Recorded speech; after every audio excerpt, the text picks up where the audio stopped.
Chapter 31. His goodness son, the novice subdues the ogre through cunning. They swore to become brothers, and the Dharma brought them back to their true nature. When metal and wood were tamed, the true result could be achieved. The true result could be achieved. The mind ape and the mother of wood combined to make the elixir. Together, they would climb to the world of bliss and share the same branch of the faith. The scriptures are the way of self-cultivation, to which the Buddha has given his own divinity. The brothers made up a triple alliance with devilish powers to cope with the 5 elements. Sweeping aside the 6 forms of existence, they head for the Thunder Monastery. As he was being dragged and carried back by the crowd of monkeys, Pig's tunic was shreds. "I'm done for," he grumbled to himself. "Done for. He'll kill me now." Before long, he was back at the mount of the cave, where Monkey, sitting on top of a rock face, said to him angrily, "You chaff-guzzling idiot! I let you go, so why swear at me?" "I never did, elder brother," said Pig on his knees. "May I bite off my tongue, if ever I did. All I said was that as you weren't coming, I'd have to go and tell the master. I'd never have dared to swear at you." "You can't fool me," Monkey replied. "If I prick my left ear up, I can hear what they're saying in the 33rd heaven, and if I point my right ear down, I can know what the 10 kings of hell and their judges are discussing. Of course, I could hear you swearing at me as you walked along." "Now I see," said Pig. "With that devilish head of yours, you must have changed yourself into something or other to listen to what I said." "Let's," shouted Monkey. "Bring some heavy rods.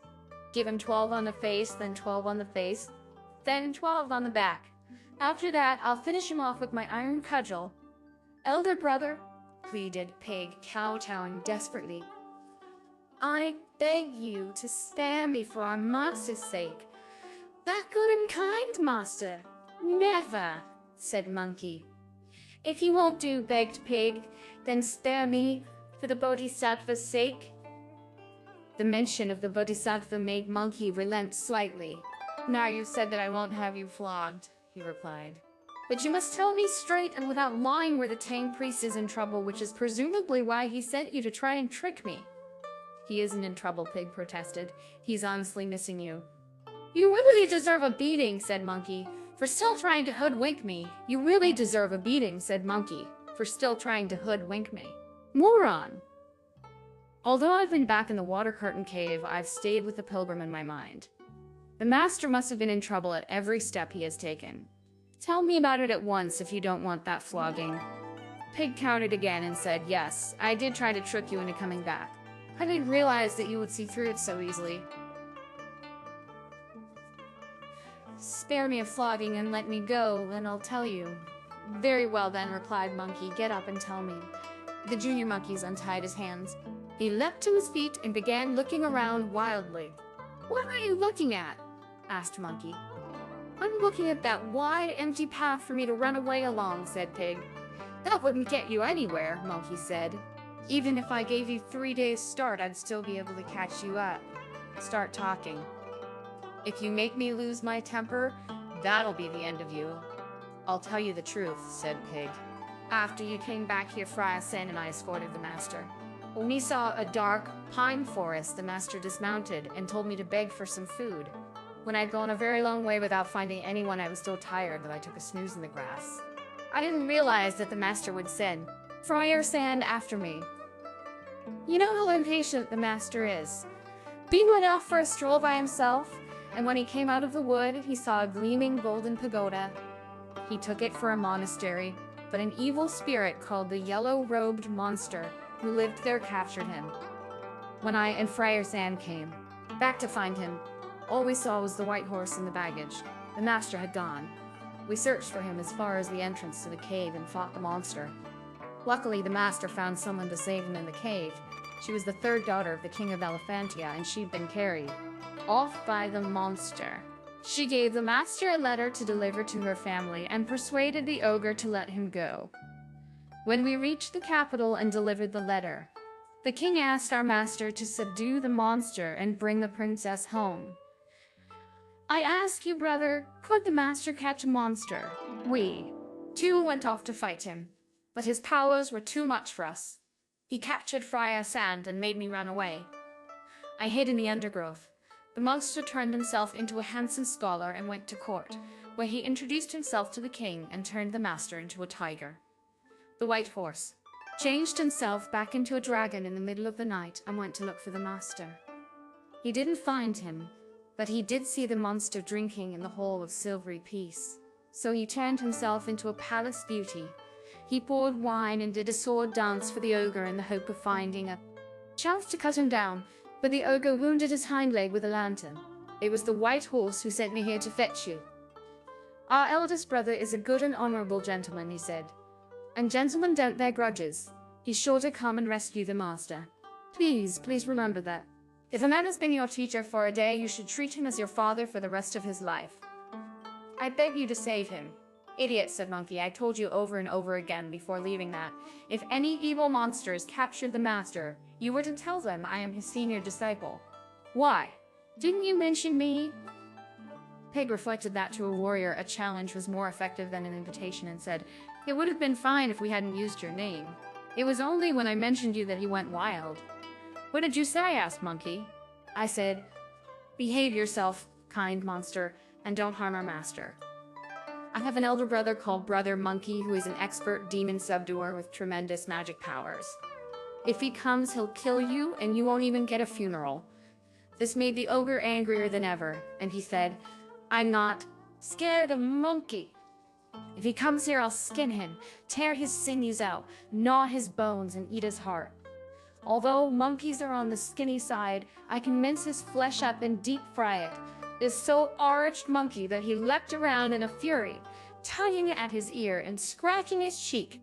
Did he have the gall to say that about me? He asked. Calm down, brother, said Pig.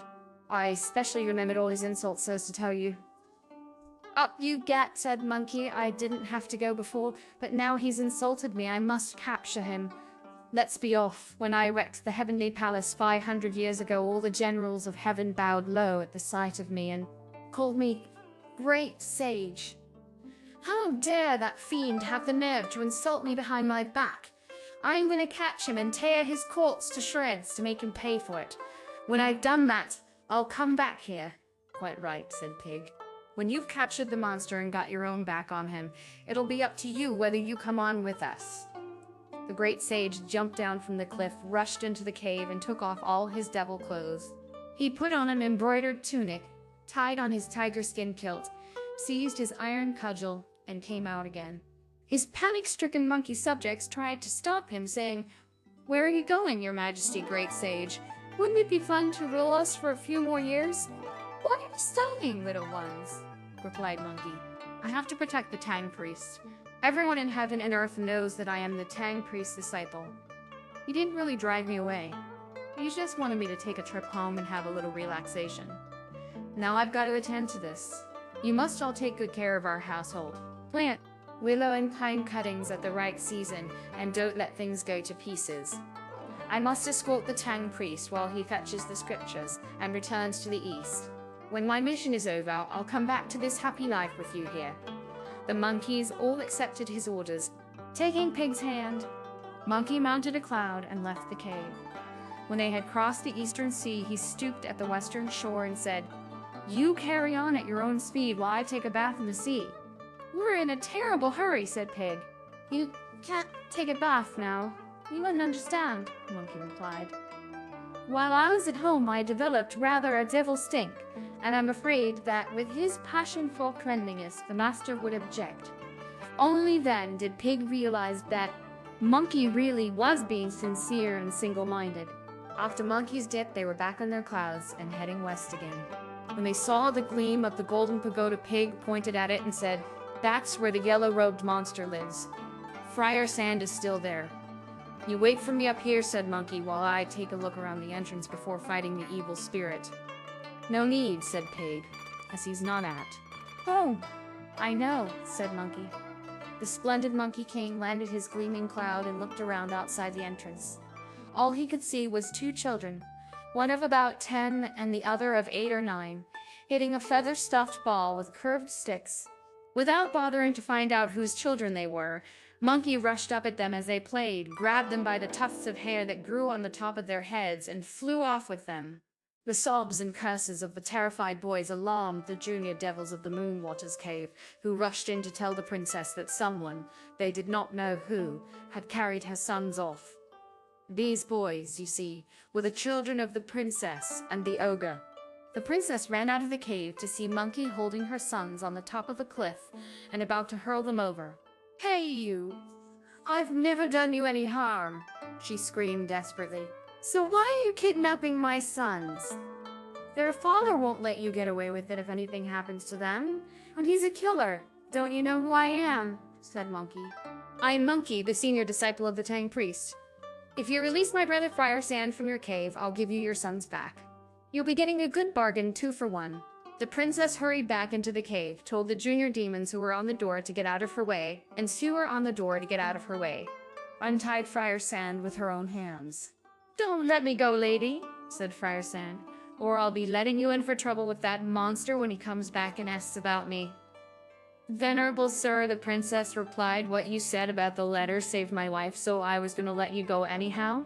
And now your elder brother Monkey has come here and told me to release you." At the word Monkey, Friar Sand felt as though the oil of enlightenment had been poured on his head, and the sweet dew had enriched his heart. His face was all happiness and his chest filled with spring. He looked more like someone who had found a piece of gold or jade than someone who had just been told that a friend had arrived.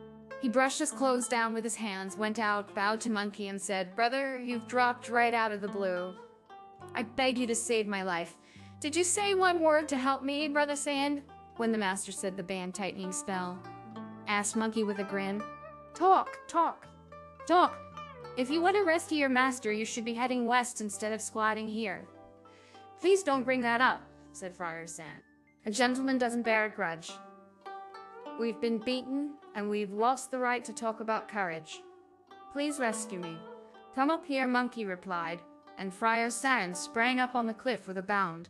When Pig saw from up in the air that Friar Sand had come out of the cave, he brought his cloud down and said, forgive me, Brother Sand."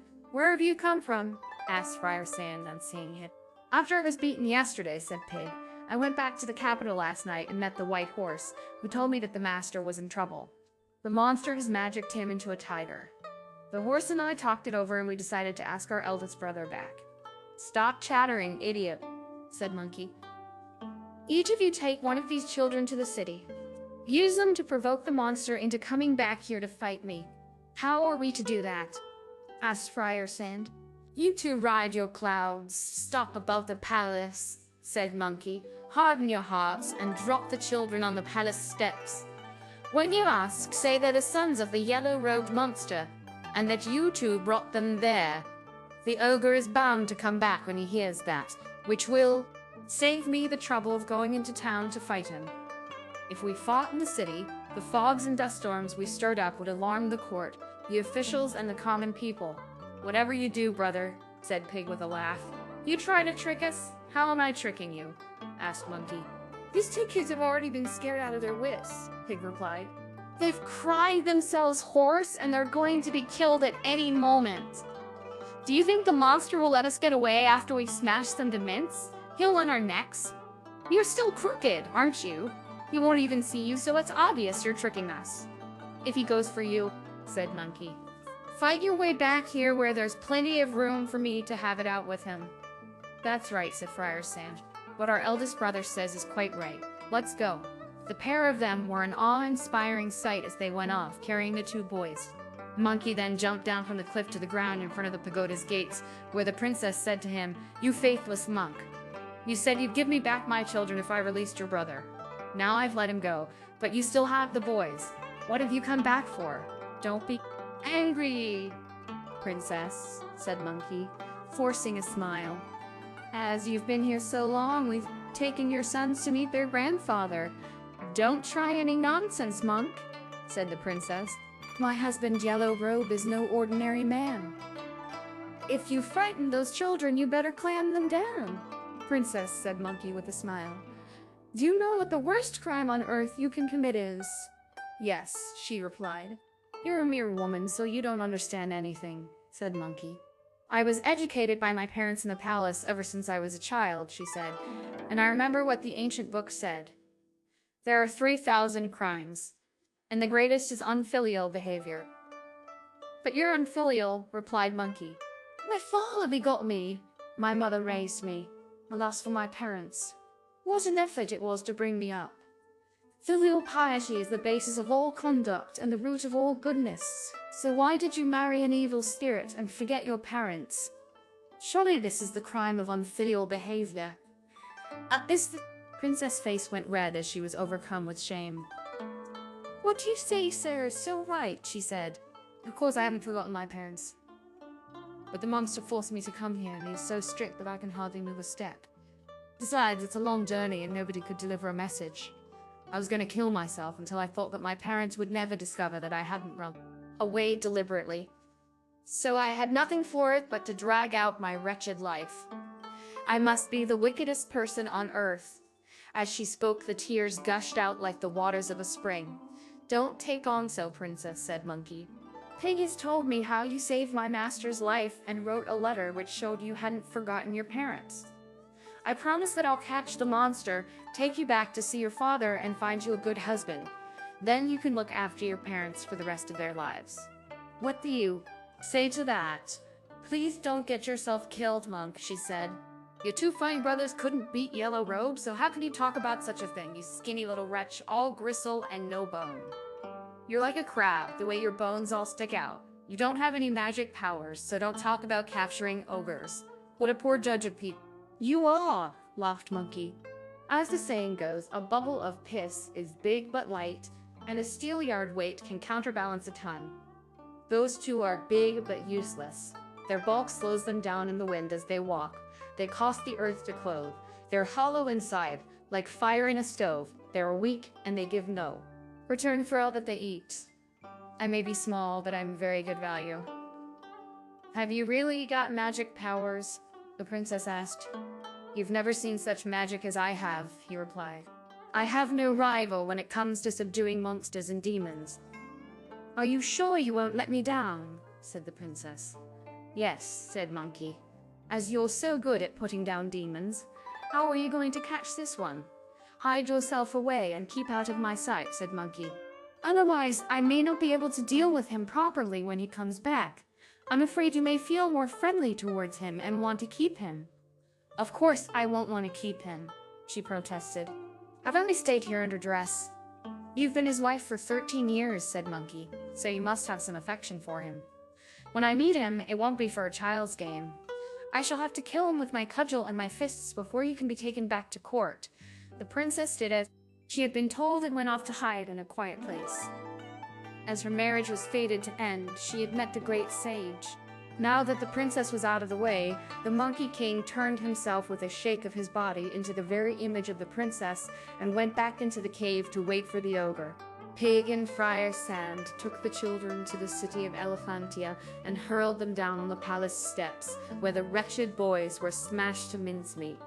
Their blood splashed out, and their bones were pulverized. The panic-stricken courtiers announced that a terrible thing had happened. 2 people had been thrown down from the sky. The children are the sons of the yellow-robed monster, shouted Pig at the top of his voice, and they were brought here by Pig and Friar Sands. The monster, who was still asleep in the Hall of Silvery Peace, heard someone calling his name as he was dreaming, turned over, and looked up to see Pig and Friar Sand shouting from the clouds. I'm not bothered about Pig, he thought, but Friar Sand was tied up at home. However did he escape? Could my wife have let him go? How did he get to catch my sons? Perhaps this is a trick Pig is using to catch me because I won't come out and fight with him. If I'm taken in by this, I'll have to fight him. And I'm still the worse for wear after all that wine. One blow from his rake would finish off my prestige. I can see through that plan. I'll go home and see whether they are my sons before arguing with them. Without taking leave of the king, the monster went back across the forested mountains to his cave to find out what had happened. By now the palace knew he was an evil spirit. The 17 other women who had fled for their lives when he ate the palace beauty had told the king all about it early the next morning, and his unannounced departure made it even clearer that he was an ogre. The king told the officials to look after the false tiger. When Monkey saw the monster coming back to the cave, he thought of a way to trick him. He blinked till the tears came down like rain, started to wail for the children, and jumped and beat his breast as if in grief, filling the cave with the sound of his sobbing. The monster failed to recognize who Monkey really was and put his arms round him. "What makes you so miserable, wife?" he asked. "Husband," said Monkey, weeping as he concocted his devilish lies. "How true it is that a man without a wife has no one to look after his property. A woman who loses her husband is bound to fall. Why didn't you come back yesterday after going to the city to meet your father-in-law?" Pig came in. "Seized Friar Sand this morning, and then they grabbed our sons and refused to spare them despite all my pleas.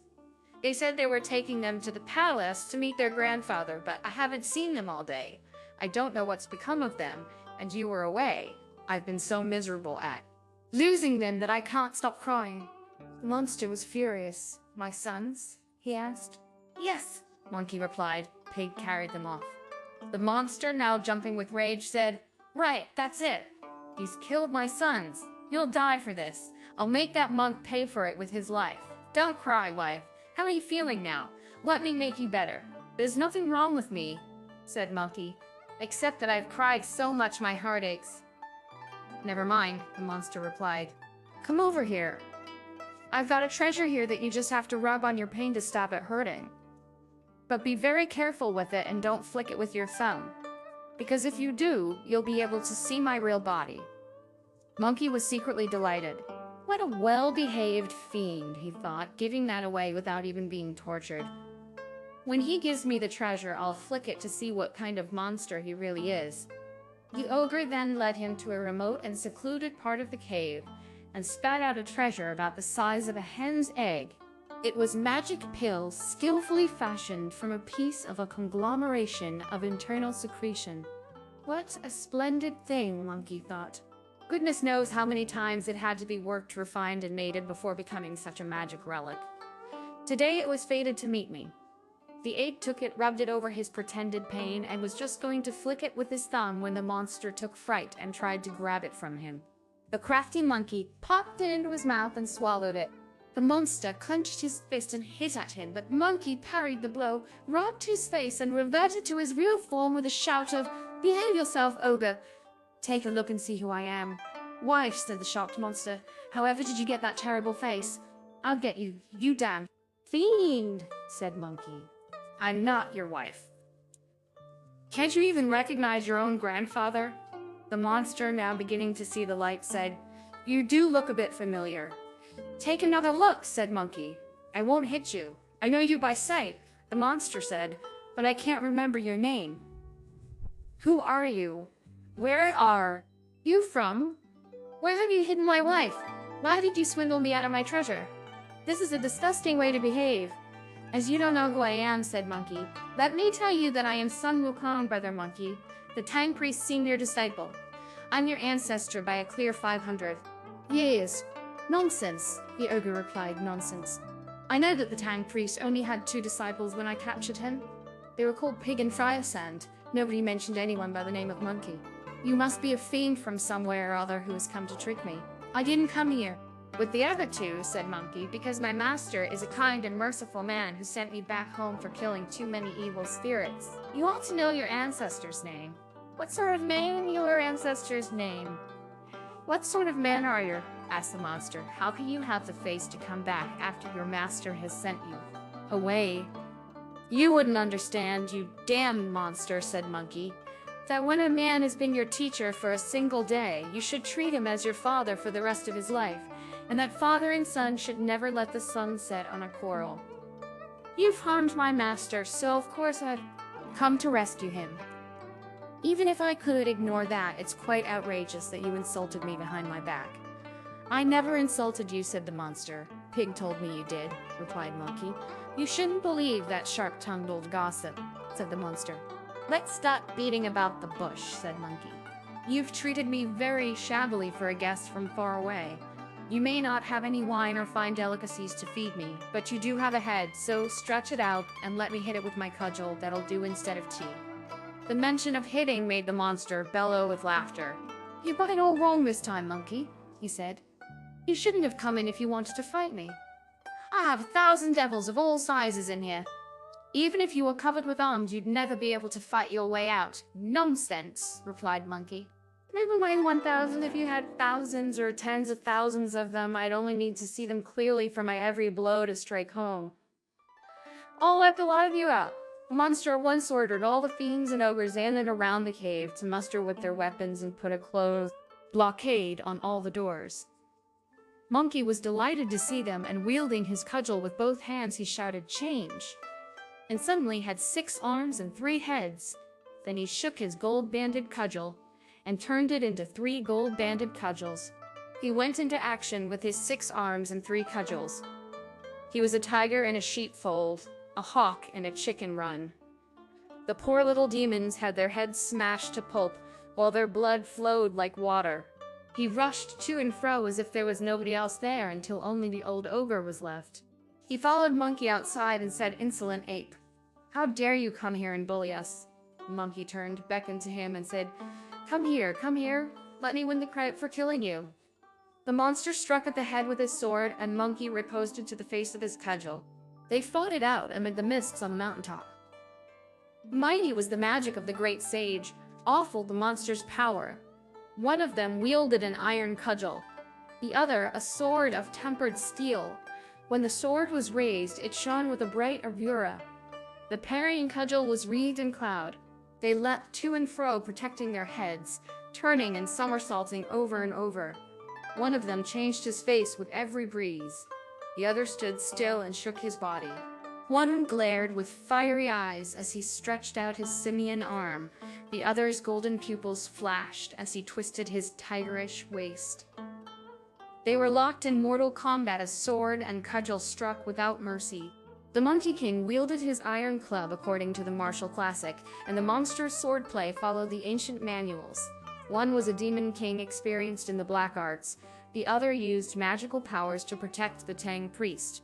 The ferocious Monkey King became fiercer than ever. The heroic monster grew an even greater hero. They fought in space, ignoring death, all because the Tang priest went to see the Buddha.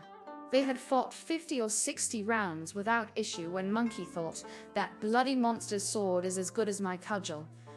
I'll pretend to give him an opening and see if he can tell it's a trick." The Monkey King raised his cudgel and did a reaching up to a tall horse movement. The monster, not realizing that this was a trick and imagining that he saw a real opening, took a tremendous swipe at Monkey with his sword. Monkey at once did a high swing to avoid the blow, then struck at the monster's head with a stealing a peach from under the leaves movement and knocked him so hard he vanished without a trace. Monkey put his cudgel away and looked for him, but without success. "Wow!" exclaimed Monkey in astonishment. "I didn't just hit him, I knocked him out of existence. But if I really killed him, there ought at least to be some blood and pus, and there's no sign of any. Perhaps he got away." He leapt up on a cloud to look around, but nothing was moving. "My eyes can see anything at a glance," he thought, "so how can he have got away so mysteriously? Now I see. He said he seemed to recognize me, so he can't be an ordinary monster. He must be some spirit from heaven." This was too much for Monkey, who lost his temper and somersaulted up to the southern gate of heaven with his cudgel in his hands. The startled heavenly generals Pang, Lu, Gu, Ban, Sang, Cao Deng, and Zin bowed low on either side of the gateway, not daring to block his way. They let him fight his way through the gates and straight onto the Hall of Universal Brightness, where the 4 great heavenly teachers Zhang, Ji, Xu, and Q asked, "What have you come for, great sage?" As I was escorting the Tang priest to Elephantia, an evil monster abducted a princess and harmed the master. I had to fight him, and in the middle of our battle, he disappeared. I thought that he couldn't be an ordinary monster and was probably a spirit from heaven, so I've come to check up if any wicked deities have left their posts." On hearing this, the heavenly teachers went and reported it to the Jade Emperor in the Hall of Miraculous Mist. He ordered an investigation. They found that nobody was missing among the 9 bright shiners, the gods of the 12 branches, the 5 dippers of north, south, east, west, and center, the hosts of the Milky Way, the 5 peaks, the 4 rivers, and all the other gods of heaven. Then they investigated outside the palace of the Dipper and the Bull. and found that one of the 28 constellations, the Strider, was missing. Strider was missing. Strider, the wooden wolf, has gone down to Earth, they reported to the throne. How long has he been away from heaven? The Jade Emperor asked. He has missed 4 roll calls, they replied, and with 1 roll call every 3 days, that makes 13 days. 13 days in heaven would be 13 years down on Earth, said the Emperor, and he ordered the Strider's fellow stars to go down and bring him back to heaven. On receiving this edict, the 27 other constellations went out through the gates of heaven and startled the Strider as each chanted his own spell. Do you know where he had been hiding? He had been one of the heavenly generals who was beaten when Monkey had sacked the heavenly palace, and he had lain low in a mountain stream that masked his demonic cloud and kept him out of sight. Only when he heard the other constellations shouting their spells did he dare to emerge from the water and go back to heaven with them. The great sage was blocking the gates of heaven and would have killed him but for the pleas of the other constellations, who saved him and escorted him to see the Jade Emperor.